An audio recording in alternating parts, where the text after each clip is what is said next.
Hey everyone, either welcome back or welcome to my channel. And in today's video, I actually want to retell my diagnosis story because my diagnosis story was the first video I uploaded to YouTube over a year ago now. The video that I uploaded for my diagnosis story was not very good quality and it's really long. So my goal today is to shorten it and make it a little bit better quality. So before I get into the video, time for the intro. Back in 2018, I was diagnosed with IIH. IIH is short for idiopathic intracranial hypertension. In short, in IIH, there's an increased intracranial pressure without a known cause. IIH is known by two older names, pseudotumor cerebri and benign intracranial hypertension. Living with IIH is very hard to explain to others, as it can be hard to tell when I'm not feeling well. My hope is that through these videos we can learn together and help make relationships better through a better understanding. I also hope to provide people living with IIH a community so they never feel like they are alone with this condition. Don't forget to subscribe and click that notification bell down below so that you get updated about further videos.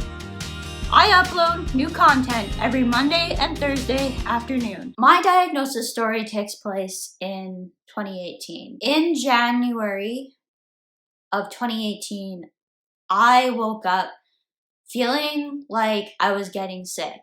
I was actually happy about it because I had midterms coming up, I think a couple of weeks from the point that I got sick, if I remember right.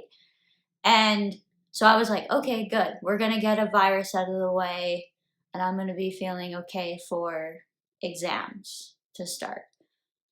And then I just kept feeling worse and worse and worse. I think I gave it about 8 or 9 days before I decided to see the doctor. And at that point, I was a student, so I went to the student health clinic that they have on campus where I went to school. I got my first round of blood work done and was given antibiotics for a urinary tract infection and was told if you still aren't feeling well when you're finished these, make sure you come back. And so that's what I did. However, I was starting to get different symptoms by the time I went back. So I was starting to get dizzy. I was really thirsty all the time. I also started having the double vision at that point. It was basically from there, I was going back and forth all the time saying like, there's still something going on. These symptoms are changing. The only symptom that wasn't changing was the double vision, and my double vision was getting worse, which by worse, I mean more consistent. So at the start, it kind of started out with just a few times my vision would be doubled, and then all of a sudden it was just all of the time, basically. So now moving on to March is when I was really struggling because at that point my fatigue was getting much worse. I was not able to rest as what I needed to. It was a worse time for stress as a student. In April, I actually didn't focus much on what was going on with my health. I honestly just let it go because I was just like, I am so close to finishing. This is not going to be the one thing that knocks me off track. And actually, the month of April wasn't terrible. I would get headaches on and off. It's kind of like how I feel like now often. So like the symptoms would come and go, but it was never coming and going in the most inconvenient of times. So I had very good days on the days that I had my exams, and that's all that really mattered. I think it's one of the reasons is that I was able to rest as much as I needed to and didn't have the extra energy of having to go to classes and do assignments and all of that. And I think it was just a little bit less stuff going on that I was actually able to focus on just doing exams. It's a very hard thing to have to explain. In May, I was back with my family doctor. The MRI order was put in. And then from there, it was basically just back and forth again with my family doctor. And then July came around, had the MRI. I had the MRI on a Friday evening. And I actually got a call back I believe it was the Monday or Tuesday the next week. My family doctor at the time was very, very good at communicating with me too. Would phone when the results were normal, would phone when they were abnormal, although nothing had been abnormal up until that point, and really the MRI wasn't really abnormal. It was just they seen signs of intracranial hypertension on the MRI. I was extremely happy actually after getting that phone call telling me what was going on. So the way IIH was diagnosed for me was I had the MRI, I had the full ophthalmology exam, and then I had a lumbar puncture.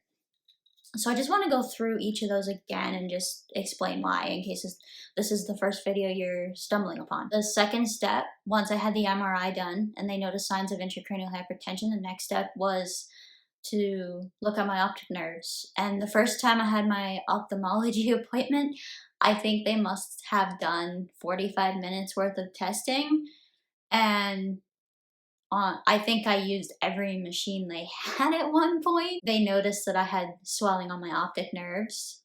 So that is a sign of raised intracranial pressure, and it's something that needs to be looked at rather fast because it can lead to blindness. I really wish that because they had the MRI and ophthalmology results that they could have given me a diagnosis on that, but unfortunately I needed that third step where I had to have the lumbar puncture. That turned out to be the worst week of my life. I have a video on that specific experience. I believe I actually have two.